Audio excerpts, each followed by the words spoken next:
पहले आपको एक वीडियो दिखाएंगे और उसके बाद एक जरूरी प्रेस वार्ता को संबोधित करेंगे।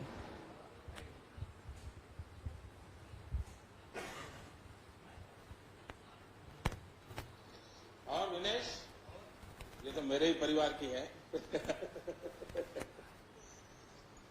विनेश, मैं पूरे परिवार को तुझे जानता हूँ, सुबह दिन रात नहीं देख सकता।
आप सबको हमारा नमस्कार।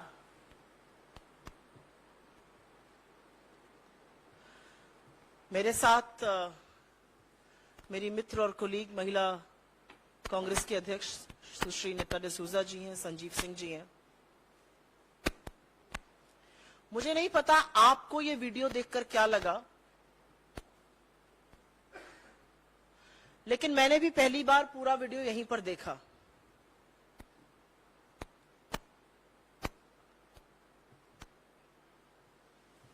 मैं अमूमन शायद इतना इमोशनल कम होती हूं।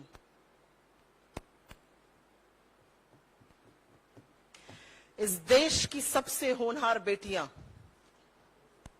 इस देश की वो बेटियां जो अपनी पीठ से बड़े बड़ों को पटकनी देकर चारों खाने चित्त कर देती हैं। इस देश की वो बेटियां जब वो मेडल लाती हैं तो लोग लालायित होकर उनके साथ फोटो खिंचवाते हैं। उनको सड़कों पर ऐसे घसीटा जा रहा है कि वो मुजरिम हो। उनको सड़कों पर इस कदर बेइज्जत किया जा रहा है कि उन्होंने गलत किया हो। ये देश की वो बेटियां हैं जो इस देश के लिए ख्याति लाती हैं, जिनके पीछे मीडिया भागती है, जिनके साथ खड़े रहने में प्रधानमंत्री को भी गर्व का अनुभव होता है, जिनको वो ये कहकर संबोधित करते हैं कि तुम मेरे घर की बेटी हो, तुम्हें निराश मैं नहीं देख सकता हूं। आज इस देश में एक बहुत बड़ा इतिहास रचा गया। बहुत दुख हुआ ये देख के, लेकिन आज इस देश में बहुत बड़ा इतिहास रचा गया। इस देश में एक तानाशाह ने अपने राज तिलक का स्वांग रचा। इस देश में एक ऐसी संसद का उद्घाटन हुआ जहां लोकतंत्र को छोड़कर सब कुछ है। लेकिन सबसे स्याह इतिहास और आने वाला समय इसका साक्षी रहेगा कि जब एक तानाशाह अपना राज तिलक कर रहा था, तब हमारे देश की सबसे होनहार बेटियां इस तरह से घसीटी जा रही थी, मारी जा रही थी, डंडों से पीटी जा रही थी। स्याह इतिहास ये और भी है क्योंकि बेटियों का बलात्कारी उस सदन में मौजूद था। बेटियों का बलात्कारी उस सदन में मौजूद था, उसका सम्मान हो रहा था। और इस देश की बेटियों के ऊपर पुलिस टूट पड़ी थी। इनके छातियों पे मेडल रहता है, इनकी पीठ से वो पटकनी देती हैं। उन छातियों पर आज बूट थे, पीठ पर डंडे थे, और पुलिस उनको ऐसे खींच रही थी कि कोई वो दुर्दांत आतंकवादी हो।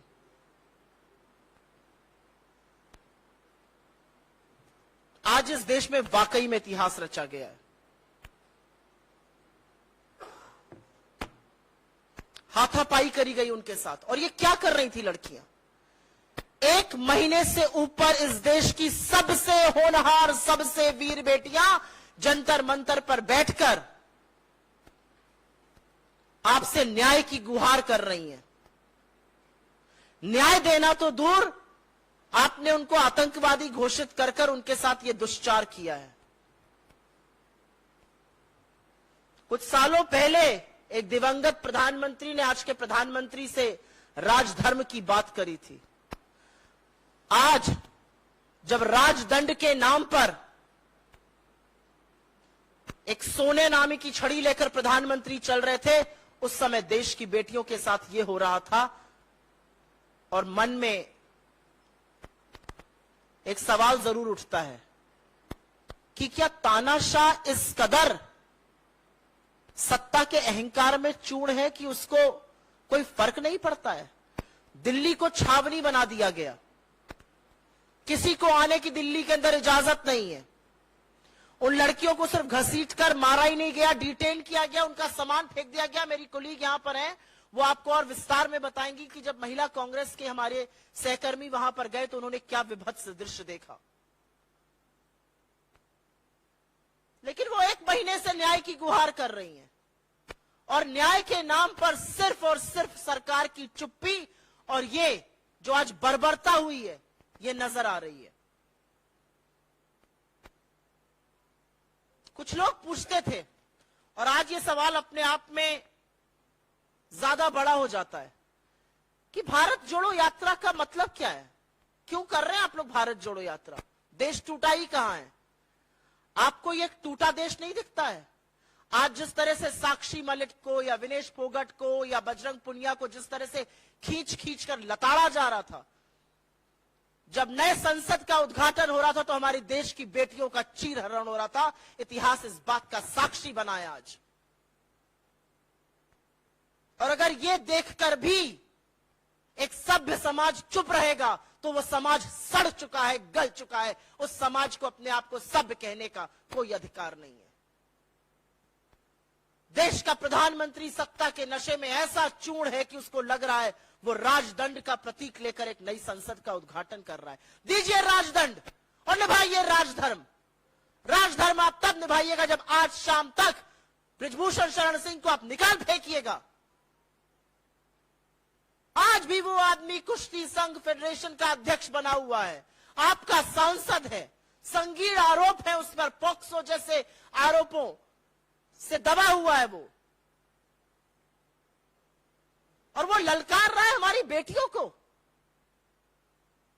ये वो बेटियां हैं जिनको आप अपने घर की बेटी कहते थे। क्या हो गया है मोदी जी आपको? और अगर किसी को भी लगता है कि एक इमारत बना जाने से आप इतिहास रच देंगे, तो मैंने पहले भी कहा है, सीमेंट, बालू और स्टील की इमारतें इतिहास नहीं रचती। इतिहास आपने रच दिया आज, और इतिहास बहुत स्याह रचा इन बेटियों को देखकर। किसके अंदर आप ये सोच सकते हैं आज कौन अपनी बेटी को भेजेगा कुश्ती लड़ने के लिए या कोई भी स्पोर्ट्स करने के लिए? ये बेटियां बलात्कार का, यौन शोषण का आरोप लगा रही हैं। 2021 में विनेश फोगट ने प्रधानमंत्री को इस बारे में आगाह किया था। प्रधानमंत्री ने उस बारे में क्या किया? आज सवाल यह उठ रहा है। आज सवाल यह है कि आप जवाब नहीं दे सकते, आप कार्यवाही नहीं कर सकते, लेकिन आप इन बेटियों के साथ ये बर्बरता कैसे कर सकते हैं? आज हर स्वर, हर औरत ये सवाल पूछ रही है आपसे। ये मुद्दा बीजेपी की सांसदों का, महिला नेत्रियों का अब नहीं रह गया है, क्योंकि उनके अंदर का जमीर सत्ता की लोलुपता में मर चुका है। वो अपने आप को महिला और मां कैसे कहती है मुझे नहीं पता। अगर ये वीडियो देखकर आपकी आत्मा आपको कचोटती नहीं है और बोलने पर मजबूर नहीं करती, तो वाकई में आप अपना जमीर बेच खाए हैं। हम इस मंच से मांग करते हैं और बार बार ये मांग करते हैं कि ब्रजभूषण शरण सिंह को तत्काल बर्खास्त किया जाए, कार्रवाई हो और सरकार अपना दम और अहंकार छोड़कर इन बेटियों की बात सुने। ये बेटियां क्या मांग रही हैं? 76 साल हम आजादी के मना रहे हैं। प्रधानमंत्री ने आज सवेरे कहा 9 सालों में महिलाओं की गरिमा की रक्षा हुई है। जी नहीं मोदी जी, आपने महिलाओं की गरिमा का चीरहरण किया है। आपकी पुलिस की बर्बरता, आपकी पुलिस की नाकामी, आपकी पुलिस की निरंकुशता सारे देश ने देखी है। ये बेटियां आपसे न्याय मांग रही हैं। राजदंड और राजधर्म के जो दुहाई देते हैं, वो पहले बेटियों को न्याय देने की बात करिए। मैं पहले नड्डा जी से कहूंगी वो अपना ओपनिंग वक्तव्य बोले और उसके बाद हम आपके इस पर सवाल लेंगे।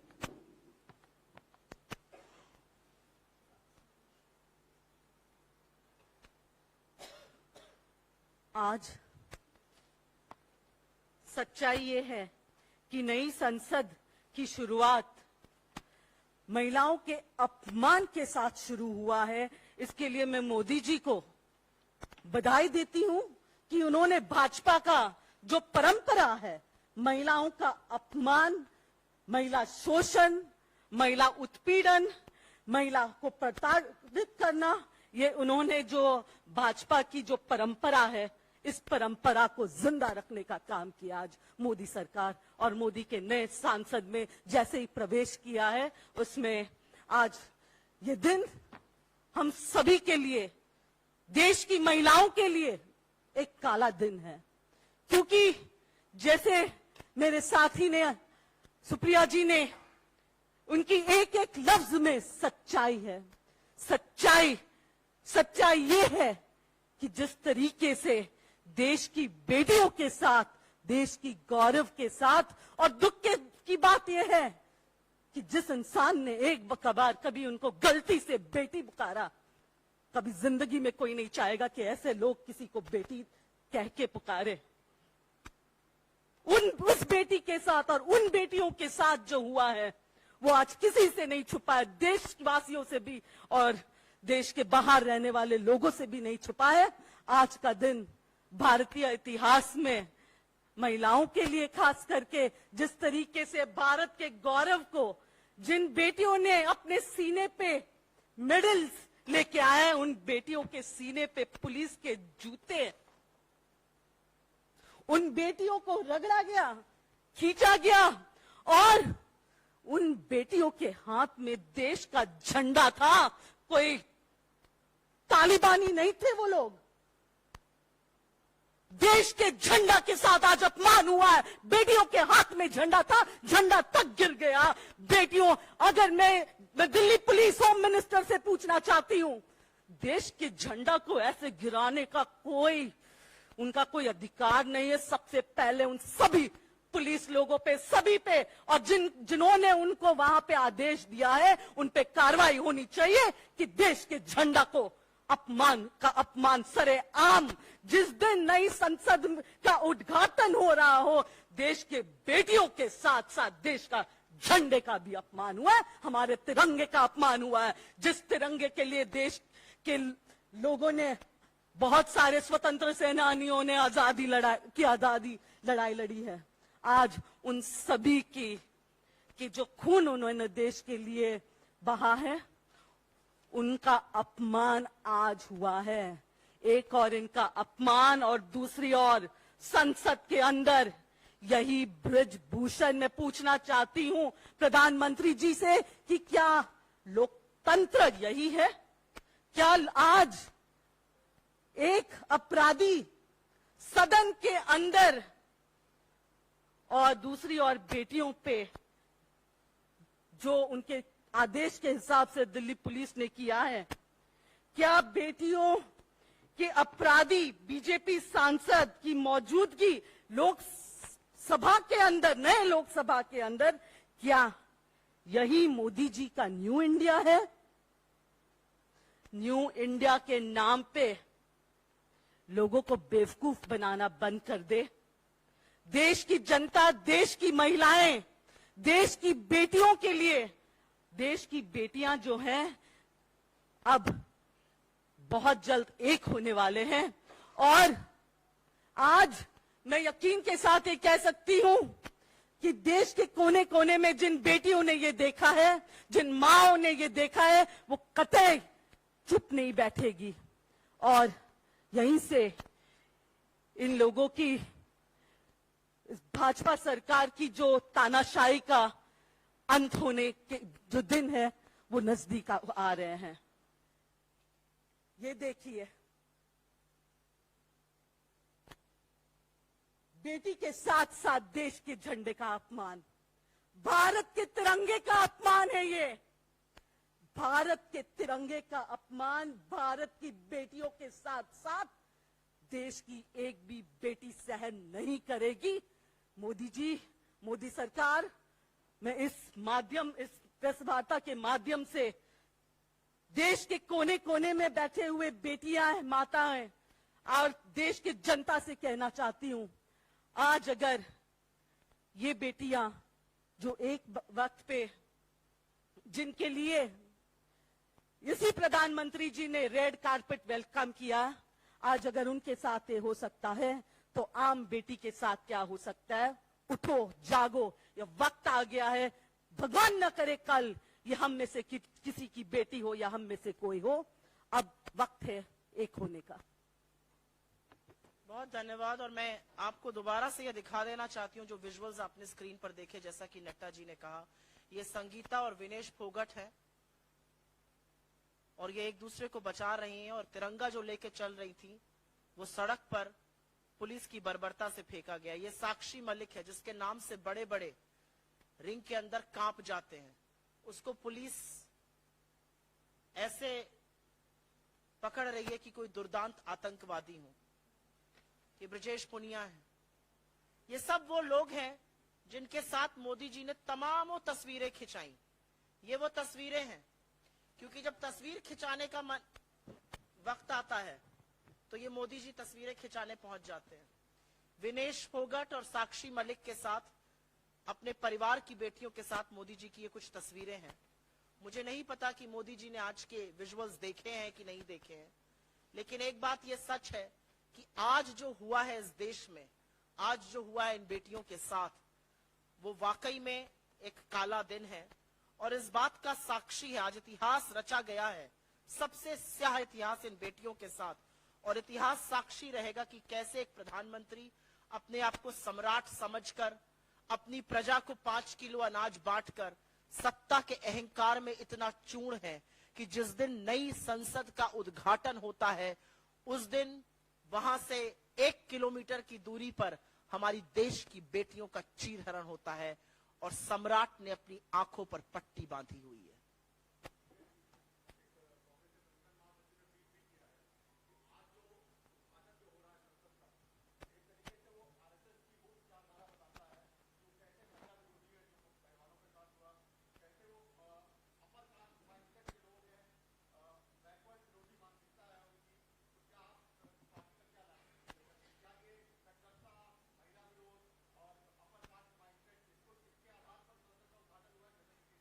मुझे लगता है आज जो सबसे समर्पित भक्त है वो भी जब इन विजुअल्स को देख रहा है ना, जहां पर देश की बेटियां जमीन पर हैं, जहां पर देश की बेटियों के सीना पर बूट और लाठियां बरसाई जा रही हैं, वो भी ये कह रहा है कि ये सरकार महिला विरोधी है। जो संगठन महासचिव कह रहे हैं वो पूरी तरह से सच कह रहे हैं। ये महिला विरोधी हैं, ये शोषित वंचित समाज के विरोधी हैं, ये दलित विरोधी हैं, ये अनुसूचित जनजाति के विरोधी हैं। अगर नहीं होते तो सवाल वही है, मूल सवाल क्या है आज? आप कितनी भी कंट्रोवर्सी बनाने की कोशिश करिए, आज मूल सवाल संसद के उद्घाटन का यह है कि संसद के उद्घाटन का हक इस देश की महामहिम राष्ट्रपति को था। वो राष्ट्रपति जो पहली नागरिक है इस देश की, जो सुप्रीम कमांडर ऑफ फोर्सेस हैं, जो संविधान की अभिभावक हैं, और ये गर्व की बात है कि वो अनुसूचित जनजाति से आती हैं, उनको इस हक से वंचित करने का काम जो प्रधानमंत्री कर रहे हैं, अगर ये उनका महिला विरोधी, अगर ये उनका अनुसूचित जनजाति का विरोध, राष्ट्रपति कोविंद को ना बुलाना शिलान्यास में दलित विरोधी होना नहीं है तो क्या है? लेकिन आज जो इस देश की बेटियों के साथ इन्होंने कर दिया, वो जो आरएसएस का मूल मंत्र है, जो आरएसएस का महिला विरोधी चेहरा है, जो उनका चाल चलन है, वो साफ तौर से दिखाता है। और इसको कोई भी व्यक्ति किसी भी तरह से जस्टिफाई नहीं कर सकता है। 1 महीने से ऊपर हो गया, शांतिपूर्ण तरीके से ये लड़कियां यहां पर बैठी थी, आज सिर्फ प्रदर्शन करना चाहती थी। क्या ये आतंकवादी है? क्या ये समाज के लिए खतरा है? क्योंकि यही लड़कियां जब सीने पर मेडल लेकर हमारा गर्व से सीना चौड़ा करती है तो लपके हुए प्रधानमंत्री जाके फोटो खिंचाते हैं। कैसे इसको जस्टिफाई किया जा सकता है? कौन इस पर चुप रह सकता है?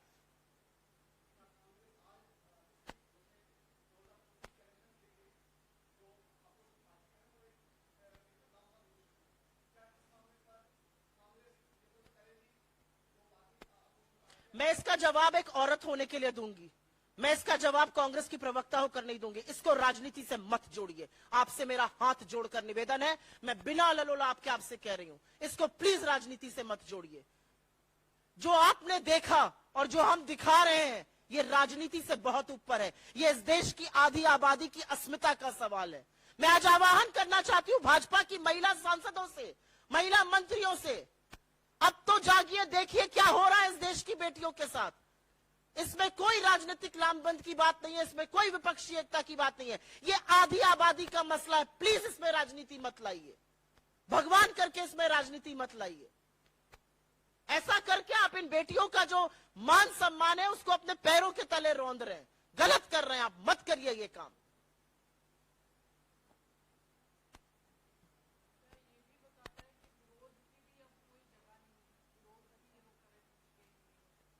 मैं भी नेताजी को भी इस पर बोलने के लिए रिक्वेस्ट करती हूं। एक लोकतंत्र का मंदिर कहा जाता है संसद, उस इमारत का उद्घाटन हुआ, एक राज तिलक हुआ, विपक्ष कहां था? राष्ट्रपति कहां थे? अनुच्छेद 79 क्या कहता है? देश का संसद क्या है? राष्ट्रपति, काउंसिल ऑफ स्टेट, राज्यसभा और लोकसभा। अनुच्छेद 85 उनको ये सारे राइट्स देता है कि वो प्रोरोग करती हैं, वो देश की प्रथम नागरिक है, उनको उनके हक से वंचित रखा जा रहा है। और फिर जहां पर वो प्रोटेस्ट कर रही थी लड़कियां, और नेताजी इसके बारे में आपको ज्यादा बताएंगे, उनका सारा सामान फेंक दिया जाता है, उनको डिटेन कर लिया जाता है। आपके खिलाफ मैं कह तो रही हूं, प्रधानमंत्री को यह बदगुमानी हो गई है कि वो सम्राट हैं। वो सम्राट अपने आप को समझने लगे, तानाशाह अपने आप को सम्राट समझ के व्यवहार कर रहे हैं। फ्री का राशन प्रजा को बांट रहे हैं, महिलाओं के साथ ये दुष्चार करवा रहे हैं। जो गलत अगर उनके खिलाफ बोल दे तो उसको उनकी पुलिस रौंद देती है, फिर वो महिला हो, पुरुष हो, देश की होनहार बेटियां हो, हमारी खिलाड़ी हो, हमारी पहचान हो, उससे कोई मतलब नहीं है। तो बिल्कुल कहां है प्रोटेस्ट की जगह? क्या है उस लोकतंत्र के मंदिर की आत्मा जहां पर समूचा विपक्ष नहीं था? आप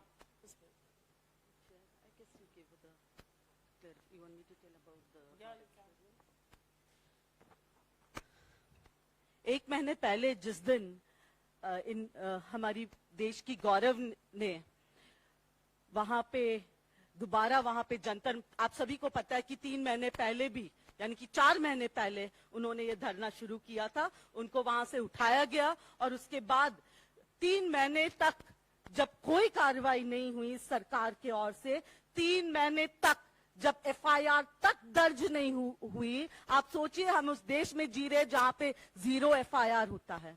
जब कोई एफआईआर दर्ज नहीं हुई 3 महीने तक, उसके बाद देश की बेटियां और साथ ही बजरंग बली वाला बजरंग पूनिया, हमें बजरंग बली पूनिया पे गर्व है कि उन्होंने बजरंग बली होने का फर्ज अदा किया, हनुमान बने वो हमारी इन बेटियों के लिए, देश की गौरव के लिए। और इन्होंने दोबारा 1 महीने पहले यहाँ पे धरने पे बैठ गए थे। उस दौरान क्योंकि पहले उनको कोई भी 3 महीने तक उनको गुमराह करते गए, तो इन लोगों ने, देश के रेसलर्स ने ये मंच सभी के लिए खोल दिया, कोई भी सभी राजनीतिक पार्टीज के लिए भी। आप ये नोट कीजिए, पहले जब वो 4 महीने पहले जब वो धरना पे थे, तब उन्होंने सारे राजनीतिक पार्टियों से रिक्वेस्ट की थी कि वो इससे दूर रहे। 1 महीने पहले जब मैं उनको मिलने गई, जब उन्होंने ये मंच खोला, जिस तरीके से साक्षी ने पूरा मुझे उनके साथ क्या होता है, क्या हुआ है, कैसे ये पूरा गंद वहां पे फैला है, उन सभी के बारे में मुझे पर्सनली बताया साक्षी ने। मेरे रोंगटे कांप उठे। मैं यकीन नहीं कर पा रही थी कि जिस देश की बेटियों पे वो मेहनत भी करते हैं, मेडल्स भी जीत के आते हैं, और उस दौरान उनके साथ जो हुआ है वो शर्म की बात है। और साथ साथ ये बताया है कि इन्होंने ये बात वरिष्ठ सरकार के सबसे ऊपर जो भी बैठे हैं, प्रधानमंत्री जी तक भी ये बात अपनी पहुंचाई है। अब एक महीने लगातार ये बेटियां जो है वो धूप में बैठे हैं वहां पे। हम लोग हमेशा वहां पे जाते थे उनसे मिलने, और इस एक महीने के दौरान महिला कांग्रेस के बहुत सारे पदाधिकारी भी वहां पे गए हैं, उनके कैंडल मार्च में भाग लिया, उनके सिर्फ उनको हिम्मत देने के लिए, क्योंकि बिल्कुल सही बात है, हम पहले महिलाएं हैं, उसके बाद राजनीति। हमने वहां से ये अपील भी किया है भाजपा के सारे महिला मंत्रियों से, 80 के करीब जो बैठे लोकसभा में भाजपा सांसद है, उनको हमने अपील किया कि वो पहले महिलाएं हैं और बाद में वो भाजपा ही है। उनसे रिक्वेस्ट किया गया कि वो आए और इस यहाँ पे देश की बेटियों की बात सुने। पर दुख की बात है, ना स्मृति ईरानी जी, ना निर्मला सीतारमण जी, ना एक भी भाजपा सांसद ने वहां पे आके इन बेटियों की बातें ना सुनने की हिम्मत दिखाई, ना उन्होंने आके उनको जो एक संवेदनशीलता होनी चाहिए इनमें, ना उन्होंने ये किया है।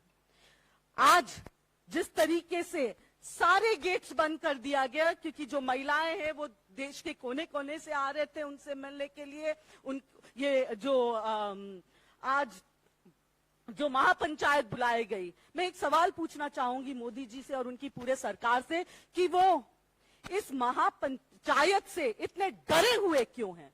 वो तो एक नॉर्मल सिटिंग था, महिला पंचायत, महिलाएं आते, अपनी बात रखते, सुनवाई होती वहां पे ही।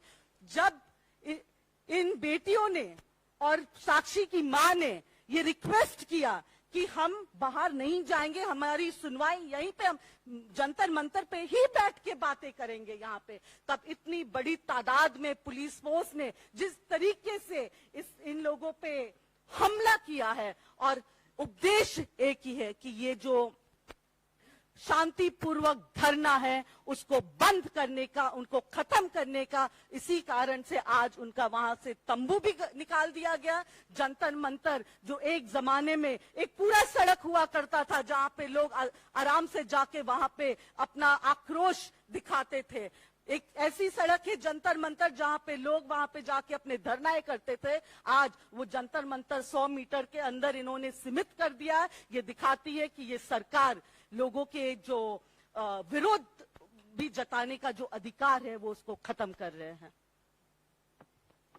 मुझे लगता है कि जैसा कि हमने आपसे कहा, हमारी मांग है, पॉक्सो जैसे गंभीर आक्षेप लगे हैं बृजभूषण शरण सिंह पर, और इस समय जरूरत है कि वो पहले रिजाइन करें, एक निष्पक्ष कमेटी, सुप्रीम कोर्ट के निर्देशित कमेटी इसकी जांच करे पूरे मामले की। और हम बार बार कहते हैं कि सत्ता और सरकारें जो हैं वो नैतिकता से चलती हैं, और नैतिकता यही कहती है कि जो इस व्यक्ति पर इतने गंभीर आरोप लगे वो इतने सर्वोच्च पद पर नहीं बैठ सकता है, और इसको पूरी तरह से बचाने का काम गृह मंत्री अमित शाह और नरेंद्र मोदी कर रहे हैं। और इसीलिए हम उनसे सवाल करते हैं, आप इतने गंभीर, इतने संगीन आरोपों से घिरे हुए व्यक्ति को बचाने का प्रयास क्यों कर रहे हैं? क्योंकि एक तरफ बेटियों का विश्वास और अस्मिता है और दूसरी तरफ इतने घिनौने आरोप हैं। इतिहास साक्षी है कि आप किस तरफ खड़े हैं। धन्यवाद बहुत बहुत।